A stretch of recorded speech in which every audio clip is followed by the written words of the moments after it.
धमतरी के जागरूक युवा मंच ह NH30 सिहावा चौक और घड़ी चौक में स्थित गड्ढा मन के मरम्मत के मांग ल लेके प्रदर्शन करीन। 12 से 15 युवा मन ह बेशरम के पेड़ ला गड्ढा मन में रोप के विरोध जताइन।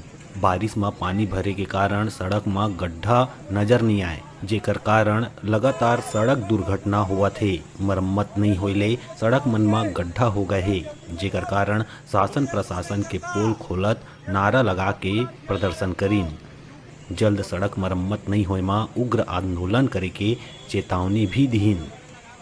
बरसात आया, हमारे शहर के सड़कों का पोल तुरंत खुल गया, गड्ढों में पानी भर गया और इस पानी के कारण गहराई का अंदाज़ा होता नहीं है और इसमें माताएं बहनें और बच्चे और बड़े बूढ़े सभी इसमें गिर जाते हैं, दुर्घटना होता है और कईयों का तो जान भी चले गया इसमें। और शायद धमतरी में जान जाने की दुर्घटना से इस रोड एक्सीडेंट में या गड्ढे में गिर के मौत होने की भी तो संख्या वो भी ज़्यादा है। तो मैं विभाग, जो भी जिम्मेदार विभाग होगा, क्योंकि इसमें देखा जाता है कि हम निगम को बोलते तो निगम बोलता है कि PWD का काम है, PWD को बोलते तो बोलता है NH का काम है, NH को बोलते तो वो किसी और का काम है। तो मैं सभी विभाग को चेतावनी देना चाहूँगा और जनता की तरफ से, जागरूक युवा मंच की तरफ से सीधा आदेश देना चाहूँगा कि आप जल्द से जल्द सभी रोडों को मरम्मत करें, सड़कों को बनाएं, नहीं तो आप आपके विभाग के खिलाफ, अब सभी के खिलाफ उग्र आंदोलन के लिए हम बात जाऊँगे। क्या है, हम एक बार नहीं कई बार कर चुके हैं। हम कलेक्टर में आवेदन निवेदन, विभाग में आवेदन निवेदन, गाना के माध्यम से भी हम विभाग तक बात पहुंचाने की कोशिश की है, मुख्यमंत्री तक भी बात पहुंचा चुके हैं और